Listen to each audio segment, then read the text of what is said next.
Friends, ये story का दूसरा भाग है। अगर आपने इससे पहले वाली स्टोरी नहीं सुनी है तो डिस्क्रिप्शन में प्लेलिस्ट की लिंक है, आप वहां जाकर देख सकते हैं। हर रोज स्टोरी का नया भाग देखने के लिए चैनल को सब्सक्राइब करके बेल आइकन को प्रेस कर लें ताकि नई आने वाली वीडियो की नोटिफिकेशन सबसे पहले आपको मिल सके। जूही को देखकर मीर मुस्कुरा दिया और उसने गाड़ी स्टार्ट करके आगे बढ़ा ली। तुम जब ऐसे हंसते हो ना, मन करता है तुम्हारा मुंह तोड़ दूं। तुम्हारी वजह से मेरी जॉब भी जा सकती है। कितनी मुश्किल से तो मिली थी। कहते कहते जूही ने अपने फोन पर किसी का नंबर डायल करना चाहा, पर मीर ने उसका फोन ही छीन लिया। जूही ने गुस्से में मीर पर हाथ उठा दिया, पर उसी समय मीर ने झटके के साथ गाड़ी रोकी और जूही लगभग मीर पर गिरते गिरते बची। तब मीर ने ध्यान दिया कि जूही ने सीट बेल्ट नहीं लगाई थी। जूही ने गुस्से में कहा, आखिर तुम्हारी प्रॉब्लम क्या है? तुम बार बार मेरे सामने आते ही क्यों हो? उस दिन गलती की जो मैंने उस आदमी को बचाया, क्योंकि तुमने तो उसे मार ही दिया। मैं तुम्हारे सामने आना नहीं चाहता, बल्कि हमेशा तुम्हारे सामने रहना चाहता हूँ। और जो मेरे काम में दखल देगा उसे तो मरना ही पड़ेगा। मीर ने जूही की आंखों में देखते हुए कहा। जूही ने तुरंत उस पर से अपनी नजरें हटाते हुए कहा, मुझे तुम एक पल बर्दाश्त नहीं होते। उस दिन मैं भी बीच में आई थी। चाहो तो मार दो, पर मुझसे दूर रहो। कहने के साथ ही जूही गाड़ी का दरवाजा खोलने लगी, पर वो खुला ही नहीं। वहीं जूही की बात सुनते ही मीर को बेहद गुस्सा आया। उसकी पकड़ स्टीयरिंग पर मजबूत हो गई। मुझे जाने दो और अब मेरे आसपास मत दिखना। जूही बस कही ही जा रही थी, बिना ये देखे कि मीर का गुस्सा अब बढ़ता ही जा रहा था। तुम जैसे घटिया इंसान से मुझे बेहद नफरत है, जो सिर्फ अपनी मनमानी करते हैं, अपने लिए जीते हैं और सिर्फ अपना सोचते हैं। तुम्हारा चेहरा देखकर ही मुझे गुस्सा आता है अब तो। जूही अभी भी बिना मीर की तरफ देखे कह रही थी। जब मीर से जूही की बातें बर्दाश्त नहीं हुई तो उसने एकदम से जूही की सीट पीछे कर दी और खुद उस पर झुकते हुए उसने कहा, अभी तो मेरी मनमानी ठीक से शुरू भी नहीं हुई है। जब होगी ना, तो तुम मेरी बाहों में होगी। कहकर मीर जूही से दूर हो गया। मीर की बातें सुन जूही अपनी जगह पर ही जम गई। उसे अब ना तो कुछ सुनाई दे रहा था, ना ही महसूस हो रहा था।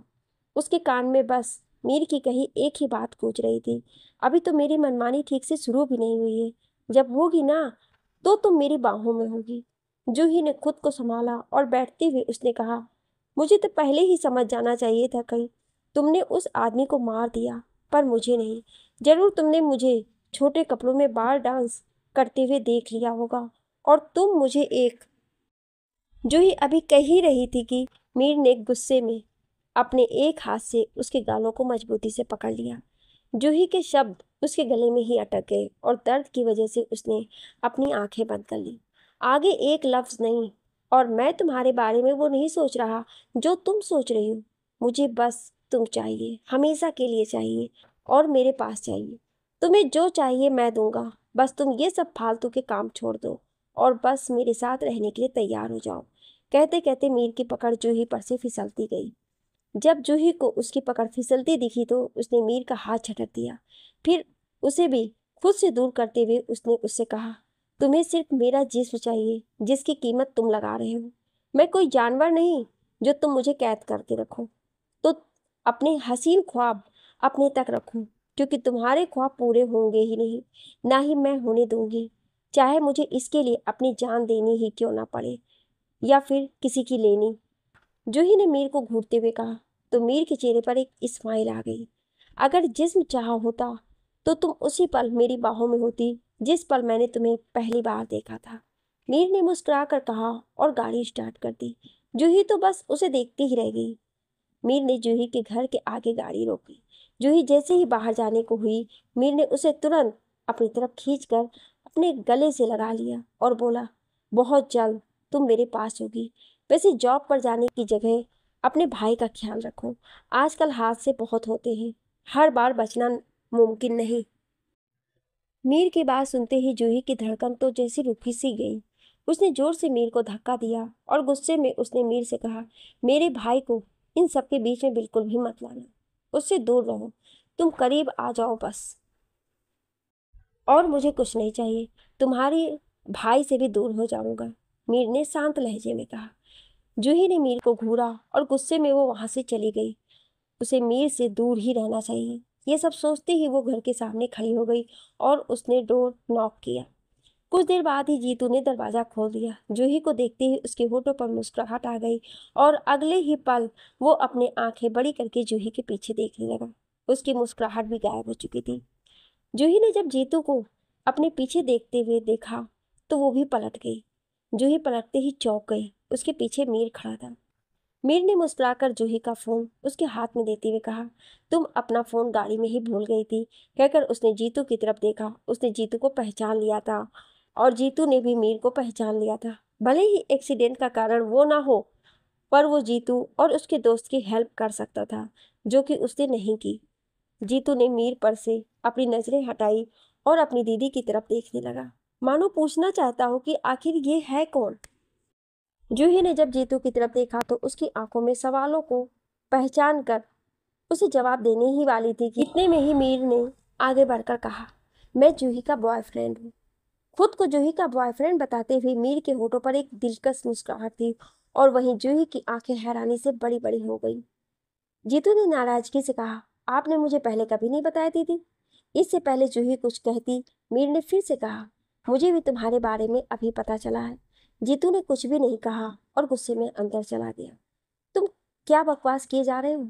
मुझे नहीं पसंद कि मेरा भाई मुझसे नाराज रहे। तुम मुझसे और मेरे भाई से दूर रहो। जूही के इतना कहते ही मीर ने उसकी बाह पकड़कर गुस्से में कहा, तुम बार बार दूर रहने के लिए कहकर मुझे गुस्सा दिला रही हो। ओ, तो क्या अब मेरी जान लोगे? जूही के मुंह से ये शब्द निकले ही थे कि इतने में ही मीर ने उसे अपनी तरफ खींच लिया और उसके होठों पर अपने होठ रख दिए। ये सब इतनी जल्दी हुआ कि जूही को रिएक्ट करने का मौका ही नहीं मिला। ठीक उसी वक्त जीतू बाहर आ गया, अपनी दीदी को देखने और घर के अंदर ले जाने।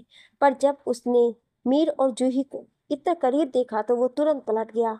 पर तभी उसे ध्यान आया कि वो है कहाँ। वहीं जूही तो अब पूरी तरह से ब्लैंक हो चुकी थी। उसे जरा भी अंदाजा नहीं था कि मीर ऐसा कुछ करेगा।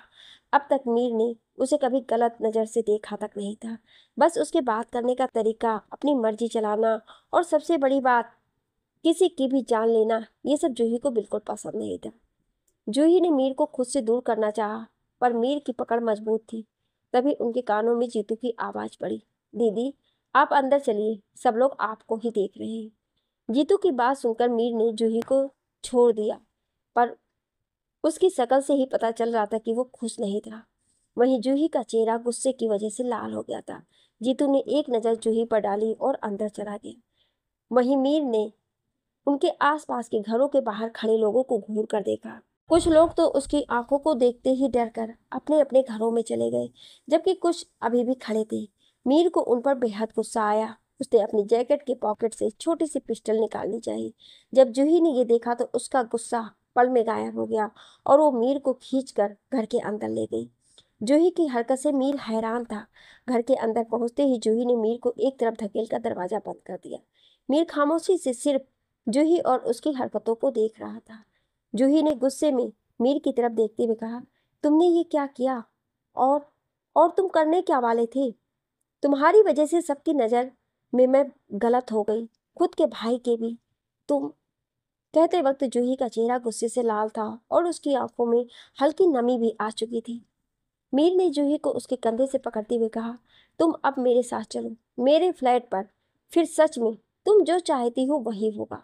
कहते हुए जैसे ही मीर जूही के करीब आने को हुआ, जूही ने उसे दूर धकेलते हुए कहा, तुमने मुझे आखिर समझ के क्या रखा है? मैं कोई तुम्हारी प्रॉपर्टी नहीं जो हक जताने चले आए। मीर ने अपने बालों पर हाथ फेरा और अपनी आंखें बंद करके उसने खुद को शांत करने की कोशिश की, पर तभी उसका फोन बजने लगा। मीर ने कॉल रिसीव किया तो सामने से पाटिल की आवाज आई, मीर तुझे अभी के अभी एक डिलीवरी लेनी है। राव ने पैसे तो पूरे ले लिए, पर जब जिमी उसके पास गया तो राव ने उस पर हमला कर दिया। उसने हमें धोखा दिया और वो अब भागने की तैयारी में है। राव भी मीर की ही तरह था, अपने बॉस सिन्हा के कहने पर काम करता था, पर सिन्हा ने उसके साथ कभी ढंग से व्यवहार ही नहीं किया।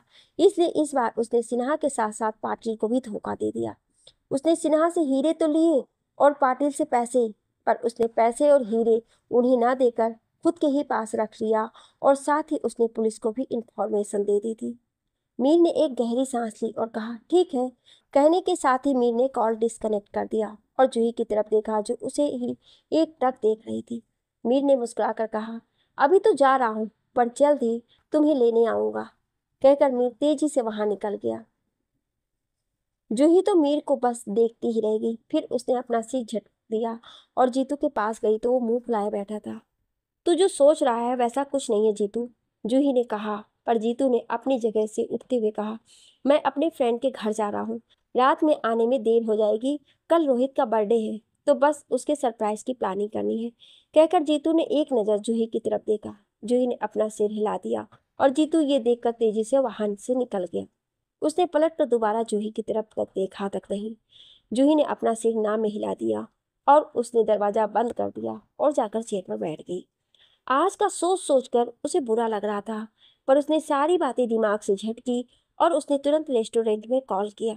कुछ देर बात करने के बाद वो मायूस हो गई और खुद से ही बोली, ये वाली नौकरी भी गई, अब मैं क्या करूं। जूही ने अपना सिर मायूसी से झुका लिया। सनी ने रजत को उसके घर छोड़ दिया। तभी सनी के पास किसी का कॉल आया। उसने रिसीव किया तो सामने से आवाज आई, देवांगन ने मीर के एनकाउंटर का प्लान बनाया है। उसने सब तरफ अपने लोग भी लगा रखे हैं सिर्फ मीर के लिए। 4 साल पहले मीर ने जिस आदमी का मर्डर किया था, ये इंस्पेक्टर उसी का बेटा है और ये जानबूझकर यहाँ आया है सिर्फ मीर से बदला लेने के लिए। ठीक है, तुम उस इंस्पेक्टर और उसके लोगों पर नजर रखो, मुझे सारी जानकारी चाहिए। सनी ने इतना ही कहा और कॉल कट करके वो वहां से निकल गया। रास्ते में ही सनी ने मीर को कॉल करके सारी जानकारी दे दी थी। मीर ने कोई खास रिस्पॉन्स नहीं दिया था सनी की बातों का और उसने कॉल डिस्कनेक्ट कर दिया। कुछ देर बाद मीर एक सुनसान इलाके में था। उसके साथ सनी के साथ साथ उसके आदमी भी थे। अंधेरा घिरने लगा था। मीर ने आसपास देखते हुए कहा, क्या सच में वो यहाँ छुपा बैठा है? यस ब्रो, सनी ने अपनी नजरें इधर उधर घुमाते हुए कहा। पर अचानक ही उन पर फायरिंग शुरू हो गई, जिस वजह से मीर, सनी और उसके लोग सब के सब इधर उधर हो गए। मीर और बाकियों ने भी अपनी अपनी गन निकाल ली और कुछ देर बाद उन सब ने भी फायरिंग शुरू कर दी। उन सभी ने गौर किया कि सामने से सिर्फ कोई एक शख्स है उन पर फायरिंग कर रहा है। पुलिस की जीप तेजी से खाली सड़कों पर दौड़ रही थी और एक हवालदार जीप ड्राइव कर रहा था। वो वहीं उसके बगल में बैठा ऑफिसर गुस्से में सामने देख रहा था। उसकी पर्सनालिटी बेहद आकर्षक थी। उसने हवलदार से गाड़ी तेज चलाने के लिए कहा, जबकि जीप की स्पीड लगभग फुल ही थी। मीर ने राव की कनपट्टी पर पीछे से गन लगाते हुए कहा, हीरे कहाँ है? राव के हाथ से उसकी गन छूट गई। उसने पीछे देखा तो मीर ने एक सिगरेट निकालकर अपने होठों पर दबाते हुए कहा, जल्द बक, वक्त नहीं है मेरे पास अभी। कहने के बाद उसने सिगरेट का पैकेट रखा और एक लाइटर निकालकर उसने सिगरेट जला ली। मीर ने उस सिगरेट का धुआं राव के मुंह पर छोड़ा। वो राव अभी कह ही रहा था कि इतने में ही मीर ने सिगरेट से राव के गाल जला दिए। राव जोर से चीख पड़ा, पर मीर को उसके दर्द से कोई फर्क नहीं पड़ा। उसने सिगरेट से 2-3 बार उसे और जला दिया। मेरे पास है, मेरे पास, राव ने तुरंत कहा और फिर उसने जल्दी से अपनी पॉकेट से एक बॉक्स निकाल लिया। मीर के चेहरे पर एक मुस्कान बिखर गई। तभी राव ने मीर के हाथ से उसकी गन गिरा दी, पर मीर की स्माइल अभी भी बरकरार थी। उसने राव की गर्दन पकड़ ली और गुस्से में उसने राव से कहा, मुझे बिल्कुल भी पसंद नहीं कि कोई मुझे डबल क्रॉस करे। कहते हुए उसने अपनी कलाई पर से कुछ ब्लेड जैसा निकाल लिया। मीर, इसने जानबूझकर हमें यहाँ फंसाया है। इसने पुलिस को पहले ही अपनी लोकेशन सेंड कर दी है। वो कभी भी यहाँ आती होगी, हमें निकलना होगा। अचानक सनी ने मीर के पास आते हुए कहा, पर मीर को उसकी बात नहीं सुननी थी तो उसने नहीं सुनी। वो नया इंस्पेक्टर तुझ में कुछ ज़्यादा ही इंटरेस्टेड है। और क्यों, तुझे भी पता है? सनी ने दोबारा अपना मुंह खोला, पर मीर को तो जैसे कोई फर्क ही नहीं पड़ा, बल्कि उसकी पकड़ उस आदमी की गर्दन पर और भी कस गई। मीर, रहने दे, चल, जल्दी पुलिस आ जाएगी। सनी ने मीर को लगभग खींचते हुए फिर से उससे कहा। मीर ने अपने सामने खड़े राव की गर्दन पकड़ी हुई थी। तभी वहां पुलिस के सायरन की आवाज़ गूंजी। मीर, चल, इसे बाद में देख लेंगे। तुझे पता है ना, ये जो नया इंस्पेक्टर आया है वो तेरे पीछे हाथ धोकर पड़ा है। चल यहाँ से। मीर के पीछे खड़े सनी ने उसे फिर से खींचते हुए कहा, पर मीर ने उसकी बातों को इग्नोर किया और उसने अपने हाथ में मौजूद ब्लेड सामने मौजूद राव की गर्दन पर चला दी। पल भर में राव जमीन पर पड़ा था। उसके गिरते ही मीर ने नीचे झुककर वहां पड़ा छोटा सा हीरो का बॉक्स उठा लिया, जो रियो राव के हाथ से छूटकर नीचे गिर चुका था। तभी उन पर लाइट पड़ी, जो कि जीप की हेडलाइट थी। मीर ने एक गहरी सांस ली और सनी को लेकर दूसरी तरफ को हो गया और जल्दी से उसने अपनी गन उठा ली। गोली की आवाज उनके कानों में पड़ी, जो कि सामने से मीर पर चली थी, पर वो बच गया। देख देवांगन, पहुंच ही गया तेरे पास, सनी ने सामने इंस्पेक्टर की तरफ देखते हुए कहा। मीर भी अब खामोशी से सामने घूर रहा था। मीर के बचते ही देवांगन ने जोर से अपना हाथ जीप पर मारते हुए कहा, आज तू मेरे हाथों से नहीं बच सकता। कितनी मशक्कत के बाद तुझे रंगे हाथ पकड़ने का मौका मिला है, और तुझे मारने का भी। कहते हुए देवांगन ने अपने लोगों को इशारा किया तो सभी उस तरफ बढ़ गए। उस इलाके में काफी सारे पेड़ और बहुत सारी पुरानी बिल्डिंग थी। मीर सनी को लेकर वहां से निकल गया। उसने अपने आदमियों को पहले ही निकलने के लिए कह दिया था। मीर और सनी साथ में ही सबको चकमा दिया और वहां से निकल गए, पर किसी को इसकी भनक तक नहीं लगी और देवांगन के साथ साथ उसके लोग भी उसे ढूंढने लगे। जूही ने डिनर तैयार कर लिया था। उसने जीतू को मनाने के लिए उसके लिए उसकी पसंद का खाना भी बनाया और फिर उसने जीतू को कॉल किया। कॉल रिसीव करते ही जीतू ने कहा, आज आने में देर होगी और मैं खाना खा करके ही आऊँगा, तो आप वेट मत करना दीदी, जीतू ने कहा और कॉल डिस्कनेक्ट कर दिया। जूही उदास हो गई और सीधे अपने कमरे में जाकर उसने खुद को लॉक कर लिया। अब उसका कुछ भी करने का मन ही नहीं कर रहा था। तभी घर के बाहर से जोर जोर की आवाज आने लगी। जूही एकदम से चौंक गई और जल्दी से कमरे से बाहर निकलकर वो दरवाजे की तरफ बढ़ गई। जूही से बात करने के बाद जीतू को गिल्टी फील होने लगा और वो तुरंत अपने दोस्त के घर से निकल गया। वहीं जूही के घर के दरवाजे को कोई जोर जोर से पीट रहा था। जूही तुरंत अपने रूम से बाहर आई और दरवाजे की तरफ बढ़ गई। जूही ने जैसे ही दरवाजा खोला तो सामने एक अधेड़ उम्र का आदमी खड़ा था। तुझे यहाँ रहने दिया था, रंगरेलियां मनाने के लिए नहीं। अभी के अभी अपना सामान उठाओ और निकलो मेरे घर से, उस आदमी ने बेहद गुस्से में कहा। अंकल वो, जूही ने कुछ कहना चाहा, पर तभी बाहर खड़े उसके एक औरत, जो कि जूही की पड़ोसी थी, उसने कहा, अरे हाँ, निकालो इसे यहाँ से, हमारे घर पर भी बहू बेटियां हैं, ऐसे में यहाँ रहेगी तो पूरा माहौल खराब होगा। वहां और भी बहुत से लोग खड़े थे, वो भी उस औरत की हाँ में हाँ मिलाने लगे। जूही को कुछ समझ नहीं आ रहा था कि वो क्या करे। उसने फिर उस आदमी से कुछ कहना चाहा, जो कि इस घर का मालिक था, पर उस आदमी ने जूही की पूरी तरीके से इग्नोर किया और अपने साथ लाए दो हट्टे कट्टे आदमियों को उसने कुछ इशारा किया। इशारा पाते ही वो दोनों आदमी घर के अंदर घुस गए। जूही की आंखें नम हो गई, क्योंकि बाहर खड़े लोगों के मुंह अब भी बंद नहीं हुए थे।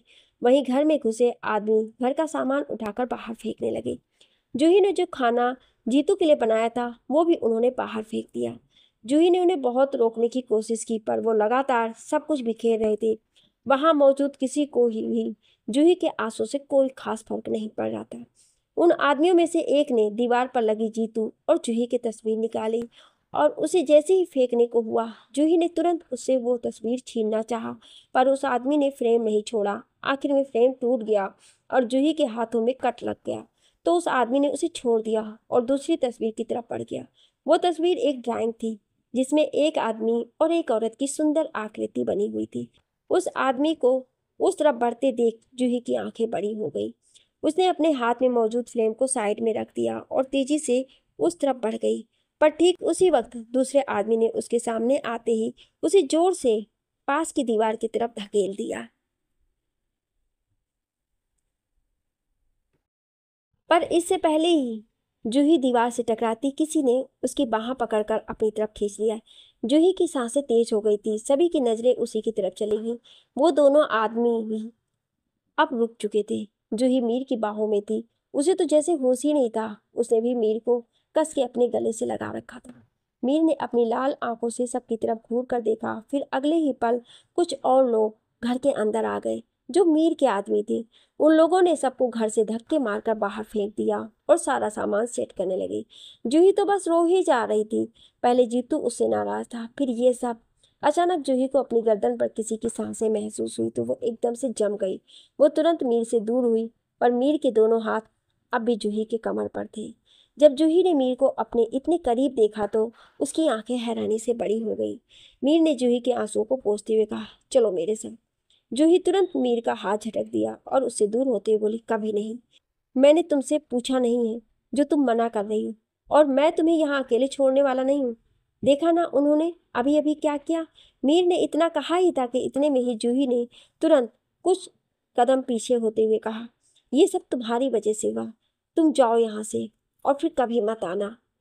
पूरा घर सेट करने के बाद मीर के सारे लोग बाहर जाकर दरवाजे के पास खड़े हुए। जूही की बात सुनते ही मीर ने अपनी भवें सिकोड़ ली। मीर ने जूही के करीब जाते हुए कहा, मैं यहाँ आना भी नहीं चाहता, बस तुम्हें अपने साथ ले जाना चाहता हूँ कि तुम रहो मेरे साथ और सिर्फ मेरे पास। कहते कहते मीर जूही के बेहद करीब आ गया। जूही ने अपने दांत पीसते हुए कहा, तुम जानते हो तुम बेहद घटिया और मतलबी इंसान हो। जब मैंने एक बार कह दिया कि मुझे तुम्हारे पास नहीं रहना तो बात समझ में नहीं आती तुम्हारे। नहीं, मुझे समझना ही नहीं है, और बेहतर यही होगा कि मुझे समझाने की जगह तुम खुद समझ जाओ कि तुम चाहो या ना चाहो, पर होगा वही जो मैं चाहता हूँ। कहते हुए मीर ने जूही की कमर पर हाथ रख उसे अपने करीब खींच लिया। जूही के हाथ झटके के साथ मीर के सीने पर चले गए।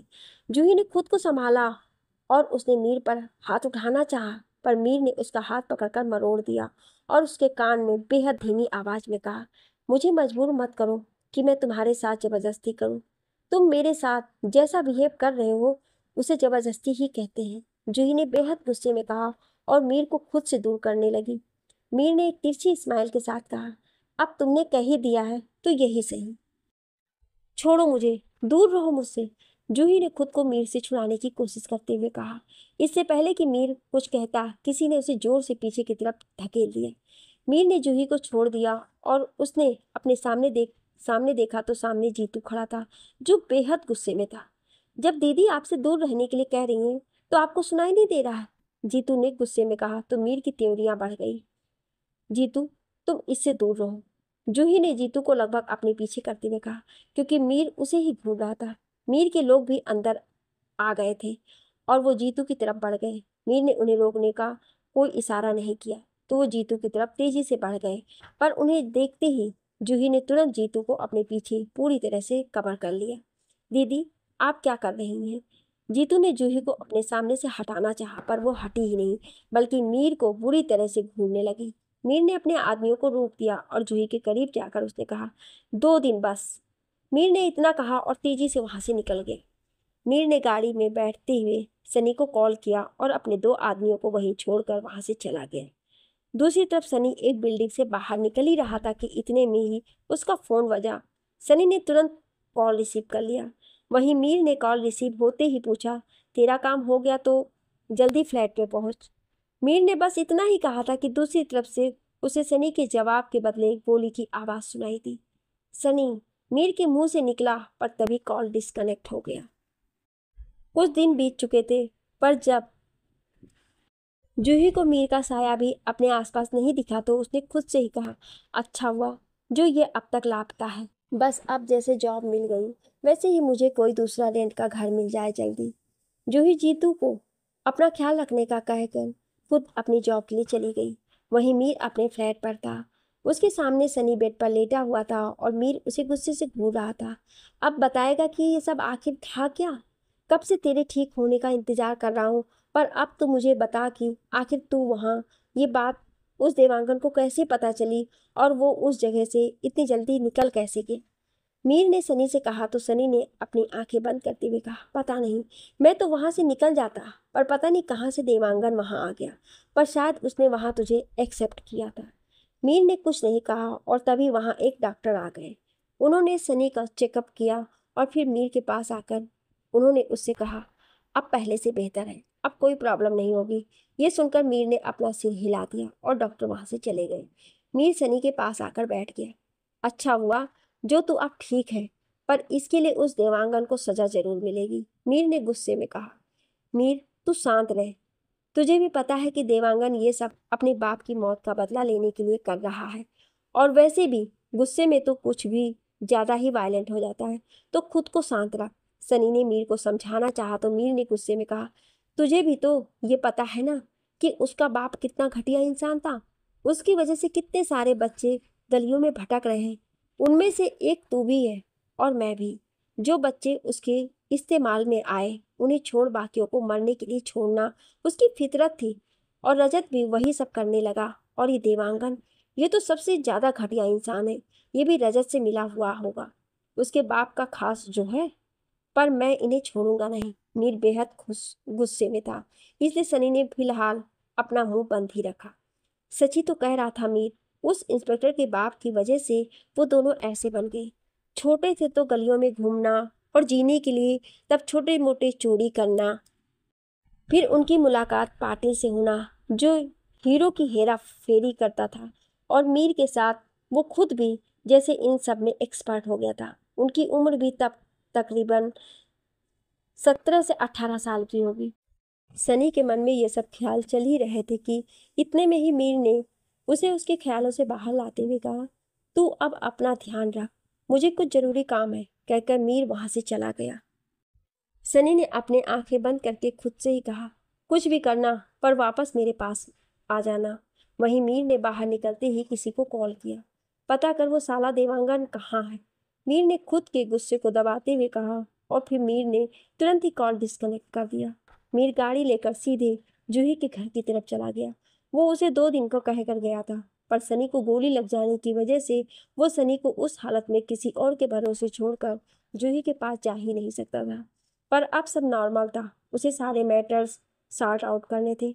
लगभग 20 मिनट बाद मीर की गाड़ी जूही के घर के सामने आकर रुकी, और तभी उसकी नज़र अपने लोगों पर गई जो वहीं आसपास मौजूद थे। मीर ने एक आदमी को इशारे से अपने पास बुलाया तो वो आदमी तुरंत मीर के पास आ गया। विक्की कहाँ है? उसे मैंने जूही के आसपास रहने के लिए कहा था। मीर के इतना कहते ही उस आदमी ने तुरंत ही अपना मुंह खोला। विक्की उसी के पीछे गया है, इस टाइम वो अपने काम पर जाती है, उस आदमी ने कहा। तो मीर ने उस आदमी को घूर कर देखा, उसने तुरंत अपने आदमी से गाड़ी स्टार्ट करने के लिए कहा और विक्की को फोन किया। फोन पर बात करने के बाद मीर का चेहरा गुस्से से लाल हो गया। उसने गुस्से में अपने आदमी से कहा, जो कि इस समय गाड़ी चला रहा था, उससे, होटल स्टार चलो। मीर ने गुस्से में कहा। तभी उसका फोन अचानक से बज पड़ा। मीर ने तुरंत कॉल रिसीव कर लिया। मीर ने जैसे ही कॉल रिसीव किया, तुरंत सामने से आवाज आई, भाई देवांगन अभी होटल स्टार में है और वहाँ क्या चलता है आपको पता ही होगा। ये सब सुनकर मीर ने अपनी आंखें बंद करके धीरे से कहा, हाँ। उसके बाद उसने कॉल डिस्कनेक्ट कर दी। कुछ देर बाद मीर की गाड़ी होटल स्टार के सामने आकर रुकी और मीर तुरंत गाड़ी से बाहर निकल गया। वहां आसपास कोई भी सिंगल आदमी नहीं था, वहां पर सभी कपल्स ही थे। मीर जैसे ही अंदर गया, उसे सामने ही जूही दिखी जो रिसेप्शन में खड़ी थी, और उसके सामने एक आदमी खड़ा था और उसके पास ही एक लड़की जिसने उस आदमी की बाह पकड़ रखी थी, और उस आदमी ने उसकी कमर। जूही ने उस आदमी के सामने रजिस्टर करते हुए उस पर साइन करने के लिए कहा। उस आदमी के पेन मांगने से पहले ही जूही ने उसकी तरफ पेन बढ़ा दिया, तो उस आदमी ने जानबूझकर जूही का हाथ पकड़ लिया। पर जूही ने फौरन अपना हाथ खींच लिया और गुस्से से उसकी तरफ देखा तो वो आदमी बेशर्मी से मुस्कुरा दिया। पर यह मुस्कुराहट ज्यादा देर के लिए नहीं थी। अगले ही पल उसके मुंह में एक जोरदार पंच पड़ा। वो आदमी अचानक हुए इस हमले से संभल ही नहीं पाया और पीछे की तरफ गिर पड़ा। मीर ने गुस्से में उसे उसकी कॉलर से पकड़ के उठाया और उसे घूरते हुए कहा, तेरी हिम्मत भी कैसे हुई उसे हाथ लगाने की? उस आदमी को तो कुछ समझ ही नहीं आया कि आखिर उसे मार क्यों पड़ी, और ना ही मीर उसे कुछ भी समझाने की भूल में था। मीर ने उसे बुरी तरह से मारना शुरू कर दिया। कुछ ही देर में वहां बहुत से लोग इकट्ठा हो गए और देवांगन भी वहां आ गया। उसके साथ कोई लड़की भी थी और वो उस समय पुलिस यूनिफॉर्म में नहीं था। मीर को देखते ही देवांगन गुस्से में उसकी तरफ बढ़ गया और उसे एक तरफ धक्का देकर साइड कर दिया। मीर ने जब देवांगन को देखा तो उसका पारा और चढ़ गया।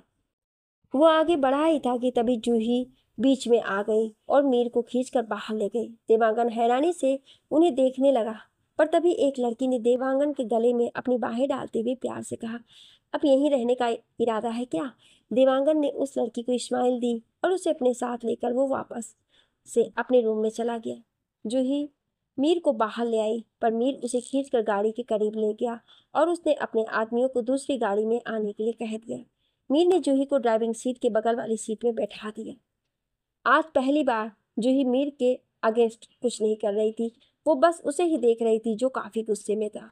आज ही तो उसने उसे याद किया था, चाहे किसी भी कारण से ही सही, पर आज ही वो उसके सामने आ गया। मीर खुद ड्राइविंग सीट पर बैठ गया। जूही अब भी मीर को ही देख रही थी। मीर ने जब जूही को खुद को यूं घूरते हुए देखा तो उसने गुस्से में कहा, तुम्हें मैंने मना किया था ना, फिर क्यों ऐसी घटिया जगह पर काम करने आई? मैंने कहा था कि मैं तुम्हें कोई प्रॉब्लम नहीं होने दूंगा, पर तुम खुद प्रॉब्लम के पास चली जाती हो। तुम्हें पता है ना यहाँ क्या होता है? जूही ने मीर की ये सब बातें सुनते ही उस पर से अपनी नजरें हटा ली तो मीर ने जोर से अपना हाथ स्टीयरिंग पर मारते हुए कहा, तुम जानती हो यहाँ कैसे लोग आते? तुम भी तो आए थे। जूही ने बिना मीर की तरफ देखे कहा। जूही की बात सुनते ही मीर ने खुद को शांत करने की कोशिश की और हाथ बढ़ाकर जूही का चेहरा अपनी तरफ करते हुए उसने कहा, मैं सिर्फ तुम्हारे लिए आया था। जूही हैरानी से मीर की तरफ देख रही थी। मीर ने उसका चेहरा छोड़ दिया और गाड़ी स्टार्ट कर दी। तुम्हारी वजह से मेरी जितनी भी जॉब थी सब छूट गई, और जब ये जॉब मिली तो मैंने ज़्यादा नहीं सोचा, जूही ने कहा और गाड़ी के बाहर देखने लगी। मीर ने गाड़ी की स्पीड बढ़ा दी और गुस्से में कहा, क्या तुम कभी अपने फ़ोन में आए मैसेजेस चेक भी करती हो? मुझे इसकी ज़रूरत ही नहीं पड़ती, जूही ने बेपरवाही से कहा। अभी इसी वक्त चेक करो अपने फ़ोन के सारे मैसेजेस, मीर ने जूही को ऑर्डर दिया। जूही ने मीर को घूर कर देखा और उसने उसकी बात बिल्कुल भी नहीं मानी। जब मीर ने देखा कि जूही अब भी वैसे ही बैठी है तो उसने एक हाथ से स्टीयरिंग संभाली और दूसरे हाथ से उसने जूही से उसका बैग ले लिया और उसमें से उसका फ़ोन निकालकर जूही के हाथ में देते हुए उसने उससे कहा, मैसेजेस चेक करो और देखो क्या फिर भी तुम्हें काम करने की ज़रूरत है। मीर ने कहा तो जूही उसे अजीब तरह से देखने लगी, मानो उससे कहना चाहती हो कि मैसेजेस और काम का आपस में क्या कनेक्शन है। मीर ने जूही की तरफ देखा पर कहा कुछ नहीं, पर आंखों से ही उसने फ़ोन की तरफ इशारा किया और फिर वो सामने देखते हुए गाड़ी ड्राइव करने लगा। जूही एक टक मीर को ही देख रही थी, फिर उसने अपना सिर झटका और अपने फ़ोन में आए मैसेजेस देखने लगी। एक मैसेज देखते ही उसने हैरानी से स्क्रीन की तरफ देखते हुए कहा, ये क्या है? मेरे अकाउंट में तो इतने ज़्यादा पैसे थे ही नहीं। इतना कहते ही जूही ने मीर की तरफ देखा तो मीर ने सामने देखते हुए कहा, जो मेरा है अब से वो सब तुम्हारा। हर महीने मेरे अकाउंट से पैसे तुम्हारे अकाउंट में ट्रांसफ़र होते रहेंगे। ज़्यादा बड़ा अमाउंट एक बार में ट्रांसफ़र करना सही नहीं, बस इसलिए। नहीं, जूही ने कुछ कहना चाहा पर मीर ने उसे टोकते हुए कहा, मुझे कुछ नहीं सुनना। पहले सनी के सिवाय कोई नहीं था, पर अब तुम हो। कहते ही मीर ने गाड़ी रोक दी और जूही की तरफ देखने लगा। वो भी उसे देख ही रही थी पर उसके मुंह से अब शब्द नहीं निकल रहे थे। तुम हो ना? मीर ने बेहद धीमी आवाज में प्यार से कहा। जूही के गले में तो जैसे सारे के सारे शब्द अटक ही गए थे। जब तक मैं हूँ तुम मेरी हो, सिर्फ मेरी, कहकर मीर ने अपनी नजरें जूही पर से हटा ली क्योंकि वो बिना पलके झपकाए बस मीर को ही देख रही थी, जिससे मीर का मन किया कि वो अभी उसे अपने गले से लगा ले। तुम ये सब क्यों? जूही ने बस इतना ही कहा था कि इतने में ही मीर ने फिर कहा, सिर्फ तुम्हारे लिए। तुम कुछ भी पूछो सबका एक ही जवाब है, सिर्फ तुम। पर जूही ने फिर कुछ कहना चाहा। तुम कुछ भी करो पर ये सब बेकार के काम छोड़ दो। चाहो तो तुम अपनी स्टडी कंटिन्यू कर सकती हो। मीर ने जूही की बात फिर से काट दी। पर अब मैं पढ़कर क्या करूं? जूही ने उदासी से कहा। फिर उसने खिड़की के बाहर देखते हुए कहा, जब किसी के सहारे की जरूरत थी तब तो सबने ठुकरा दिया। जूही की आंखें हल्की नम हो गई थी पर उसने उसे तुरंत ही छिपा लिया। जूही की बात सुनकर मीर ने जूही के हाथ पर अपना हाथ रख दिया। ये एहसास होते ही जूही ने तुरंत मीर की तरफ देखा तो मीर भी उसे ही देख रहा था। देर से ही सही पर अब से मैं ही तुम्हारे साथ और मैं ही रहूंगा, मीर ने कहा तो जूही ने उसका चेहरा सामने की तरफ करते हुए गाड़ी स्टार्ट करने के लिए कहा। मीर ने कुछ नहीं कहा पर जूही का उसे छूना पसंद आया और उसके फेस पर हल्की सी स्माइल आ गई और उसने गाड़ी स्टार्ट कर दी। कहाँ जाना है? मीर ने कहा तो जूही ने अपनी आंखें छोटी करते हुए कहा, घर। और कहाँ? मीर ने कुछ भी नहीं कहा फिर, और वो दोनों कुछ देर ही बाद जूही के घर के सामने थे। तभी दरवाजा खुला और उन दोनों के सामने जीतू खड़ा था। जीतू ने जब मीर को देखा तो उसे गुस्सा आ गया। उसने अपनी दीदी की तरफ देखा पर जूही ने कुछ भी नहीं कहा, बस हल्की सी स्माइल दे दी। मीर भी जीतू को देखकर मुस्कुरा रहा था।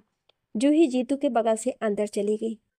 जूही के घर के अंदर जाते ही जीतू मीर के पास आया और उसने धीरे से कहा, क्या मेरी दीदी जानती है हमारी पहली और बेहतरीन मुलाकात के बारे में?